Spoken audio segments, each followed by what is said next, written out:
सनातन धर्म की गौरवमयी गाथाओं में कुछ पात्र ऐसे हैं जो न केवल अपनी शक्ति और वीरता के लिए जाने जाते हैं, बल्कि अपनी भक्ति और नम्रता से हर हृदय को प्रेरित करते हैं।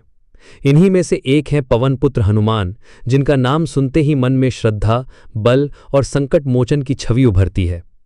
रामायण के इस महान पात्र की कहानी केवल एक योद्धा या भक्त की नहीं, बल्कि सनातन मूल्यों की जीवंत मिसाल है।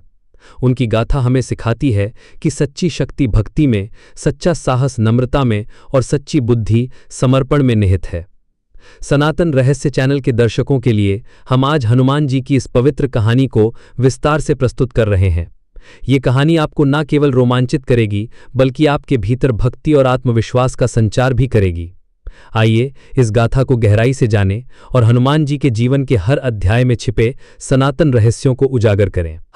हनुमान का जन्म अपने आप में एक चमत्कार था। उनकी माता अंजना एक अप्सरा थीं जो शापवश वानर रूप में धरती पर अवतरित हुईं। उनके पिता केसरी एक शक्तिशाली वानर योद्धा थे, किंतु हनुमान की उत्पत्ति में पवन देव की विशेष कृपा थी। एक कथा के अनुसार जब माता अंजना तपस्या में लीन थीं, तब पवन देव ने उन्हें वरदान दिया कि उनका पुत्र अजय और चिरंजीवी होगा।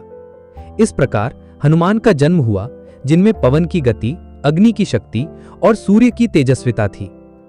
हनुमान का बचपन उनकी शक्तियों का प्रारंभिक परिचय देता है। एक बार भोर में उगते सूरज को देखकर बाल हनुमान को भूख लगी। उन्होंने सूर्य को रसदार फल समझकर उसकी ओर उड़ान भरी। उनकी गति और साहस देखकर स्वर्गलोक में हड़कंप मच गया।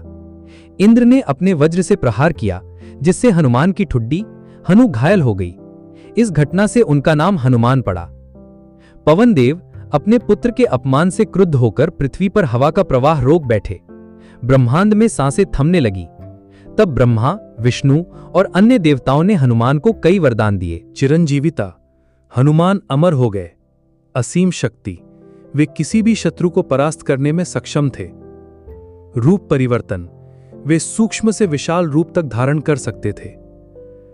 वेदों का ज्ञान, हनुमान को बुद्धि और वाक्पटुता का वरदान मिला। लेकिन उनकी शरारतों को नियंत्रित करने के लिए ऋषियों ने शाप दिया कि हनुमान अपनी शक्तियों को तब तक भूल जाएंगे जब तक कोई उन्हें स्मरण न कराए। ये शाप उनकी विनम्रता को और गहरा करने वाला सिद्ध हुआ। इस अध्याय में हनुमान की अलौकिकता और उनकी नटखट प्रकृति हमें सिखाती है कि सच्ची शक्ति को विनम्रता के साथ संतुलित करना चाहिए। हनुमान की कहानी का दूसरा अध्याय शुरू होता है किष्किंधा में, जहां भगवान राम और लक्ष्मण सीता के हरण के बाद सुग्रीव की शरण में पहुंचे। सुग्रीव अपने भाई बाली के भय से छिपे हुए थे और उन्हें हर अनजान व्यक्ति पर संदेह था। उन्होंने हनुमान को, जो उनके विश्वास पात्र सलाहकार और मित्र थे, राम और लक्ष्मण की जांच के लिए भेजा। हनुमान ने ब्राह्मण का रूप धारण किया और राम लक्ष्मण से भेंट की। उनकी वाणी में ऐसी मधुरता और बुद्धि थी कि राम तुरंत प्रभावित हो गए। राम ने लक्ष्मण से कहा, यह कोई साधारण वानर नहीं है, इसकी वाणी में वेदों का ज्ञान और हृदय में भक्ति की ज्योति है।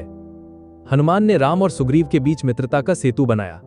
इस मुलाकात में हनुमान ने राम को अपना प्रभु स्वीकार किया और उनकी सेवा को अपने जीवन का ध्येय बना लिया। ये अध्याय हमें सिखाता है कि सच्ची भक्ति का आधार विश्वास और नम्रता है।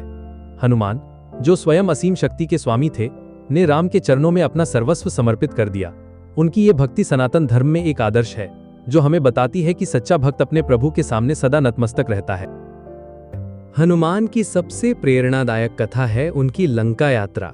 जब रावण ने सीता का हरण किया, तब राम ने सुग्रीव की वानर सेना को 4 दिशाओं में सीता की खोज के लिए भेजा। हनुमान दक्षिण दिशा की ओर गए। समुद्र तट पर पहुंचकर वानर सेना निराश हो रही थी, क्योंकि विशाल समुद्र को पार करना असंभव लग रहा था। तब जामवंत ने हनुमान को उनकी भूली हुई शक्तियों का स्मरण कराया। हनुमान ने विशाल रूप धारण किया और एक ही छलांग में 100 योजन यानी लगभग 1200 किलोमीटर का समुद्र पार कर लिया। रास्ते में मैनाक पर्वत ने उन्हें विश्राम देने की पेशकश की, लेकिन हनुमान ने कहा, मेरे प्रभु का कार्य अधूरा है, मैं विश्राम नहीं कर सकता। फिर सुरसा नामक राक्षसी ने उनका रास्ता रोका। हनुमान ने सूक्ष्म रूप धारण कर उसके मुंह से होकर निकल गए। ये दृश्य उनकी बुद्धि और चतुराई को दर्शाता है। लंका में हनुमान ने सूक्ष्म रूप में प्रवेश किया और अशोक वाटिका में सीता को खोज निकाला। सीता रावण की कैद में उदास थीं। हनुमान ने विनम्रता से उन्हें राम का संदेश सुनाया और उनकी अंगूठी दी। सीता ने हनुमान को अपना चूड़ामणि देकर राम के लिए भेजा। हनुमान ने सीता को मुक्त करने की अपनी शक्ति होने के बावजूद कहा, मैं अपने प्रभु की आज्ञा के बिना यह कार्य नहीं कर सकता। इसके बाद हनुमान ने रावण के पुत्र अक्षय कुमार को युद्ध में परास्त किया। रावण ने क्रोधित होकर उनकी पूंछ में आग लगाने का आदेश दिया, लेकिन हनुमान ने अपनी पूंछ से पूरी लंका में आग लगा दी, जिससे रावण की सेना में भय व्याप्त हो गया। यह अध्याय हनुमान की निर्भीकता, बुद्धि और भक्ति का अद्भुत संगम दर्शाता है। राम रावण युद्ध में हनुमान की भूमिका अतुलनीय थी। जब मेघनाद ने अपने शक्ति बाण से लक्ष्मण को मूर्छित कर दिया, तब वैद्य सुषेण ने संजीवनी बूटी लाने को कहा, जो हिमालय के द्रोणागिरी पर्वत पर थी। समय कम था और हनुमान तुरंत हिमालय की ओर उड़े। वहां बूटी की पहचान न होने पर उन्होंने पूरा पर्वत ही उठा लिया और लंका पहुंच गए। उनकी गति इतनी तीव्र थी कि सूर्य भी उनके साथ दौड़ता प्रतीत हुआ। संजीवनी बूटी से लक्ष्मण को जीवन दान मिला और राम ने हनुमान को गले लगाकर उनकी भक्ति और साहस की प्रशंसा की। युद्ध में हनुमान ने कई राक्षसों को परास्त किया। वे राम की सेना के लिए प्रेरणा का स्रोत थे। उनकी रणनीति, शक्ति और समर्पण ने राम की विजय को सुनिश्चित किया। एक कथा के अनुसार जब राम ने हनुमान से पूछा, तुम मेरे लिए इतना क्यों करते हो, तो हनुमान ने कहा, प्रभु आप मेरे हृदय में बसे हैं, आपकी सेवा ही मेरा जीवन है।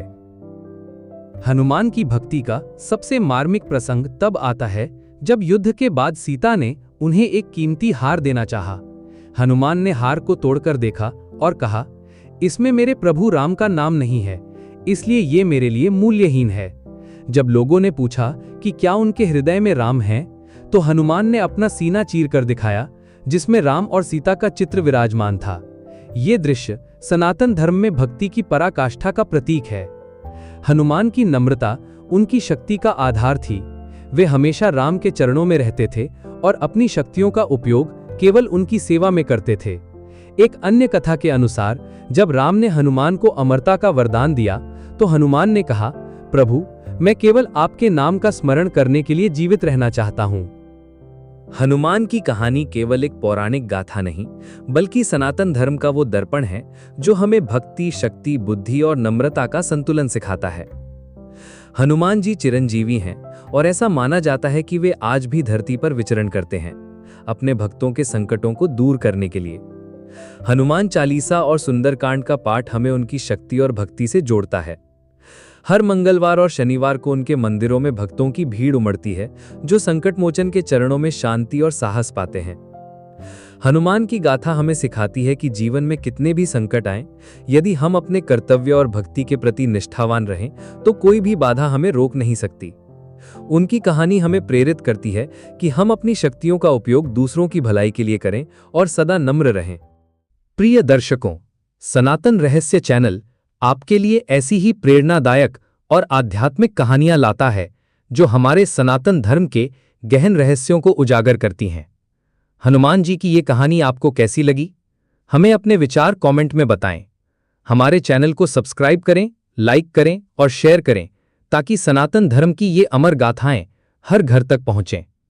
आइए हम सब मिलकर अपने गौरवमयी इतिहास और संस्कृति को जीवित रखें। जय श्री राम, जय हनुमान।